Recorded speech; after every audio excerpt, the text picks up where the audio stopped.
Messieurs, et si votre partenaire vous cachait quelque chose? Une phrase anodine pourrait révéler une vérité choquante sur votre relation. Restez jusqu'à la fin pour découvrir les 6 phrases que les femmes utilisent quand elles trompent, et que 85% des hommes ne remarquent jamais. Aujourd'hui, on aborde un sujet sensible, rarement discuté ouvertement, mais qui touche beaucoup d'hommes, l'infidélité féminine. Saviez-vous que 85% des hommes ne détectent pas les signes d'une tromperie? Vous pensez peut-être que vous sauriez si quelque chose clochait dans votre couple, mais la réalité est bien plus complexe. Les femmes sont souvent expertes pour dissimuler leurs intentions, utilisant des phrases apparemment banales pour détourner les soupçons.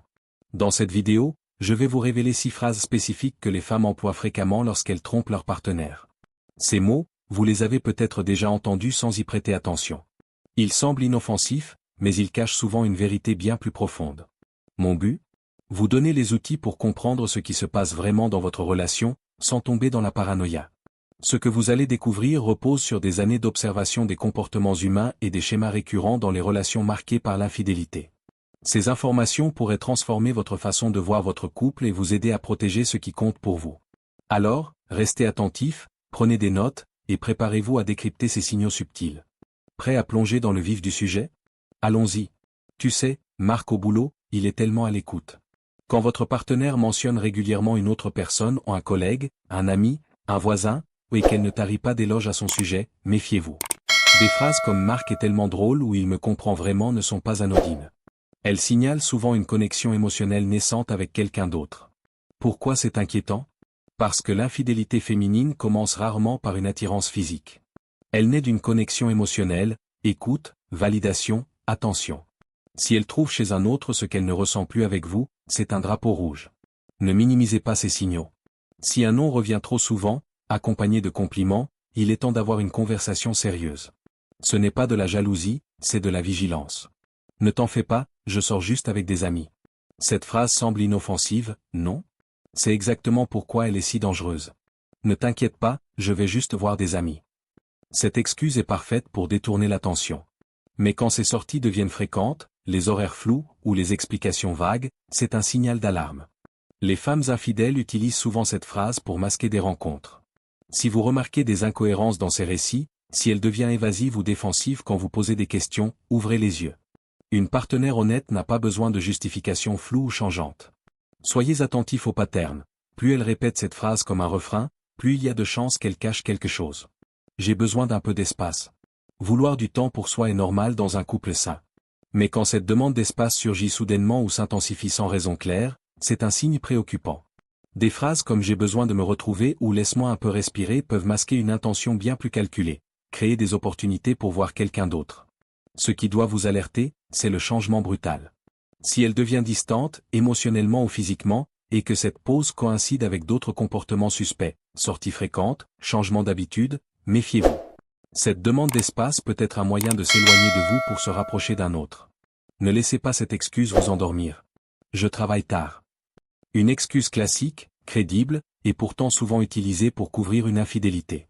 Bien sûr, des heures supplémentaires peuvent être réelles, mais quand elles deviennent fréquentes, mal expliquées, ou accompagnées de comportements étranges, téléphone en mode silencieux, attention accrue à son apparence avant de partir, c'est un signal à ne pas ignorer. Posez-vous ces questions, les horaires sont-ils cohérents? Peut-elle expliquer clairement ce qu'elle fait? Si ses réponses sont vagues ou si elle évite le sujet, c'est un indice. Une surcharge de travail réel s'accompagne de détails concrets, pas de zone d'ombre. Ne laissez pas la culpabilité de douter d'elle vous empêcher de voir la vérité. On devrait prendre un peu de temps séparé. Cette phrase est un piège redoutable. On a besoin de temps séparé pour le bien de notre couple. Elle semble mature, presque thérapeutique, mais dans bien des cas, c'est une façade. En réalité, elle peut chercher à tester une autre relation tout en vous gardant en attente. Ce qui rend cette excuse si vicieuse, c'est qu'elle vous place dans une position impossible. Refusez, et vous passez pour le partenaire contrôlant, acceptez, et vous ouvrez la porte à une infidélité. Si cette demande surgit sans conflit majeur ou raison évidente, c'est souvent parce qu'une autre personne est déjà dans l'équation. Considérez cette phrase comme une alerte majeure, surtout si elle s'accompagne d'autres changements dans son comportement.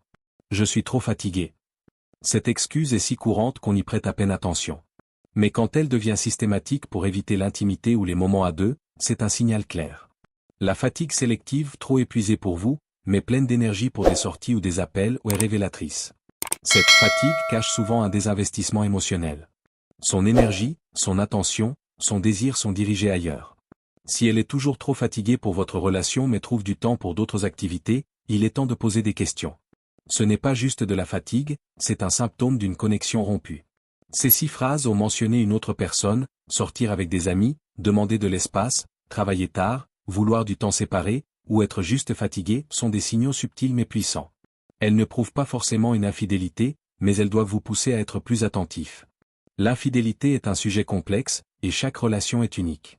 Plutôt que de sombrer dans la méfiance, utilisez ces indices pour ouvrir un dialogue honnête avec votre partenaire. La communication et la confiance restent les clés d'une relation saine. Faites confiance à votre instinct, restez lucide, et agissez avec sagesse pour protéger ce qui compte pour vous. Alors, avez-vous déjà entendu l'une de ces phrases? Partagez votre expérience dans les commentaires, et si cette vidéo vous a ouvert les yeux, abonnez-vous pour ne pas manquer nos prochains conseils pour des relations authentiques et épanouissantes.